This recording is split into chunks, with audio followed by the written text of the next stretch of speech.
안녕하세요. 김성겸 목사입니다. 오랜만에 셀톡톡으로 여러분을 찾아뵙니다. 그동안 이런저런 영상을 만드느라고 셀톡톡 영상을 제작하지 못한 것에 대해서 우선 죄송한 마음을 표현하고요. 요즘처럼 코로나19 비대면 시대에 우리가 공동체가 무엇이고 사랑의 교제 코이노니아가 무엇인지를 더더욱 치열하게 생각해 봐야 할 필요가 있겠습니다. 그래서 저는 여러분들이 셀 모임을 어떻게 할 것인가, 또 셀 예배를 어떻게 드렸느냐, 뭘 했느냐라는 차원도 참 중요하겠지만 하나님이 이 시기를 통해서 나 자신을 어떻게 다듬고 훈련시키시는지, 그리고 공동체로서의 삶이 무엇인지를, 코이노니아가 무엇인지를 주님이 어떻게 가르쳐주고 계시는지 그 부분에 보다 집중해서 이 시기를 살아냈으면 하는 마음이 있습니다.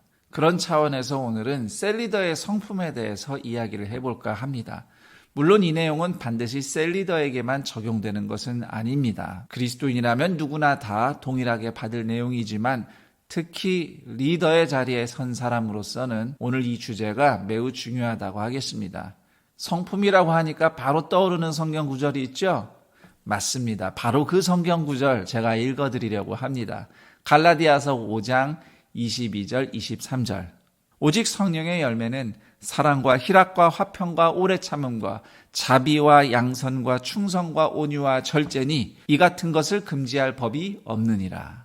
자, 이 말씀은 여러분이 성품을 이렇게 개발을 해야 된다, 이런 차원에서 주어진 말씀이 아니라는 것을 먼저 아셔야 되겠습니다. 성경이 얘기한 대로 이것은 성령의 열매입니다. 따라서 이 말씀이 우리에게 중요하게 전하는 바는 성령의 다스림을 받는 삶입니다. 성령님께 순종할 때에 이 열매가 우리의 삶 가운데 맺히는 것이죠. 성령의 열매가 묘사하는 것은 간단히 말하면 예수님의 삶이에요. 예수님이 이렇게 사셨어요. 그리고 사실 사랑, 희락, 화평, 오래 참음, 자비, 양선, 충성, 온유, 절제, 예수님이 우리를 이러한 성품으로 대해 주셨어요. 따라서 성령에 순종하는 성도의 삶은 예수님의 의로운 삶을 닮아가는 것입니다. 그분의 삶이 우리 것이 되는 거예요. 리더의 성품에 대해서 오늘 우리가 이야기할 때 리더는 이런 자질을 갖추어야 된다, 이런 훌륭한 성품을 갖추어야 한다, 이렇게 어떤 의무나 덕목으로 이해하시기보다는 내가 예수님을 닮아감으로써 주님과 내가 나누는 사랑의 교제, 코이노니아라고 이해하시면 좋겠어요. 갈라디아서 5장 13절에 보면 사랑의 종노릇하라고 하거든요.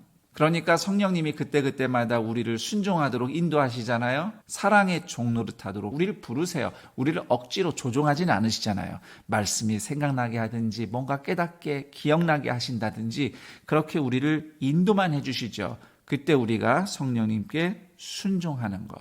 그러면서 원래 나는 그렇게 하는 사람이 아닌데, 원래 내가 사랑을 잘하거나 오래 참음을 잘하는 사람이 아닌데, 그저 그때 성령님께 순종해서, 말씀에 순종해서 그 삶을 살아보고, 그게 아직은 내 삶에 익숙하진 않지만 그래도 한 걸음 한 걸음 연습하고 순종하고 살아보는 것, 그 과정 자체가 예수님과의 사랑의 교제, 코이노니아가 되는 것입니다. 그리고 그 가운데 어느덧 우리의 삶에 예수님의 삶이 열매로 맺힌다면 그 어느 때보다 예수님과 가까이 사는 삶이 아니겠습니까? 그것이 우리가 기대하는 최고의 코이노니아일 것입니다. 우리를 통해서 예수님이 보이는 것. 그래서 리더의 성품으로 성령의 열매를 이야기할 때는 여러분들이 부담을 가지시기보다는 예수님이 우리를 더 깊은 사랑의 교제로 초대하고 계신다는 기쁨이 있었으면 좋겠습니다.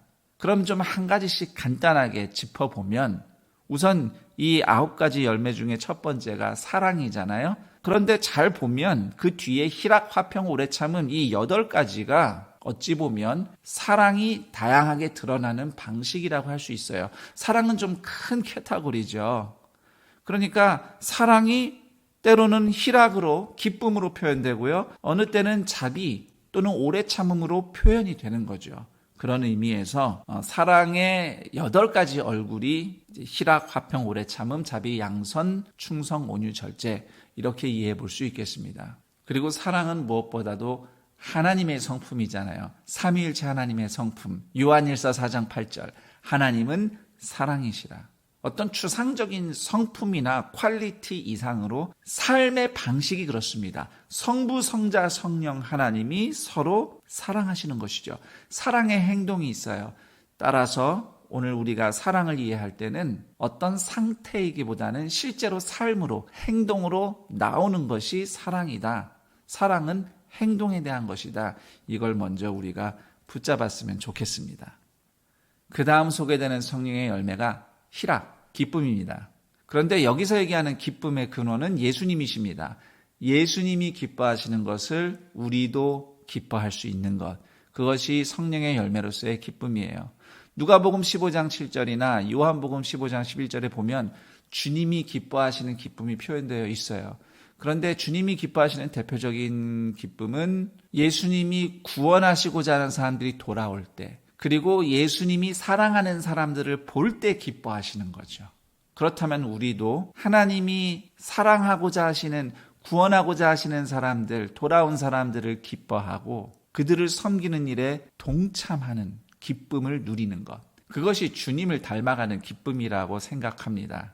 정말 곰곰이 생각해 보면 사랑이라는 것은 예수님 안에서 서로가 서로를 기뻐하는 것이죠. 아, 주님이 저 사람 사랑하셔. 아, 주님이 저 사람 돌아오게 하셨어. 주님이 돌보고 계셔. 그래서 기뻐하는 것, 그 사람을. 이것이 예수님의 기쁨이고 우리의 기쁨입니다. 화평. 에베소서 2장 14절이나 4장 13절을 생각해 보면 하나님과의 화평, 샬롬이 사람의 관계에서도 이루어지는 것이죠. 그런데 이 화평이라는 단어, 히브리어로 샬롬이잖아요. 이 샬롬에서 파생된 말이 메샬렘이라는 히브리어가 있어요. 메샬렘은 대가를 지불했다, 이런 뜻이거든요. 생각해보면 예수님이 십자가에서 메샬렘, 대가를 지불하심으로써 하나님과 우리가 샬롬, 평화를 이루게 된 것입니다. 따라서 우리 안에서 이루어지는 샬롬, 화평도 사랑의 희생에 의해서 누군가를 직면하고 그러나 용서하고 용납하는 대가 지불 메샬렘을 통해서 경험되고 표현된다. 그것이 샬롬이고 화평이다. 그렇게 말씀드릴 수 있겠습니다. 오래 참음. 고린도전서 13장 4절을 보면은 사랑은 오래 참고, 오래 참는 것 제일 먼저 이야기하더라고요. 에베소서 4장 3절에도 오래 참음이 언급되고 있는데 저는 이렇게 생각하고 싶어요. 주님이 나에 대해서 늘 오래 참으시죠. 그래서 나도 누군가에게 오래 참음을 베푸는 겁니다. 그래서 오래 참음은 주님이 나를 어떻게 대하시는가만 늘 기억해도 우리가 순종해서 나아갈 수 있는 삶의 방식이라고 하겠습니다. 그리고 네 번째로 자비. 예수님께서는 마태복음 12장 7절에서 하나님은 자비를 원하고 제사를 원하지 않으신다는 말씀을 하시죠. 사실 제사라는 것, 예배라는 것 자체가 하나님께서 우리에게 자비를 베푸시는 겁니다. 그리고 우리는 하나님의 자비를 입는 거예요. 어디 우리 같은 죄인이 하나님 앞에 나아갑니까? 그런데 희생제사를 통해서 주님이 우리의 죄를 용서하시고 받아주시는 거거든요. 우리가 자비를 입는 겁니다. 그런 의미에서 예수님은 예배의 핵심이 뭐냐? 하나님께 입은 자비를 누군가에게 베푸는 것 아니냐? 이걸 말씀하시는 거죠. 따라서 성령의 열매가 얘기하는 자비 역시 하나님께 입은 자비를 서로 베푸는 겁니다. 사실 그렇게 자비를 베풀 때, 하나님이 나에게 이런 자비를 베푸셨지. 그분의 자비를 또한 경험하게 됩니다.